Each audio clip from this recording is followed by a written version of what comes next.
Assalamualaikum class 1, how are you all? I hope you all are fine and good. This is Rahman in front of you. I'm your computer teacher, so let's start. Second semester first monthly assessment. आज हम करेंगे इसका revision, ठीक है? Question number 5. How many buttons does a mouse have? Mouse में कितने buttons होते हैं? Answer is mouse has 2 or 3 buttons. Mouse में 2 या 3 बटन होते हैं. क्वेश्चन नंबर 6 है answer the following question with a yes और नो. ठीक है. फर्स्ट है does the mouse help to show us where we are on the computer screen. यहाँ हम लिखेंगे यस.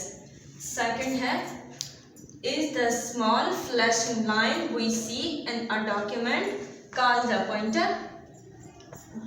जो स्मॉल फ्लैशिंग लाइन है उसे हम पॉइंटर कहेंगे. आंसर है नो. नंबर 3 है does the mouse pad help us to move and down a page. यह होगा आंसर नो. नंबर 4 है is the wheel in the middle of a mouse called a cursor. Answer होगा no. आज के लिए इतना ही. इंशाल्लाह नेक्स्ट क्लास में मिलेंगे. अल्लाह हाफ़िज़.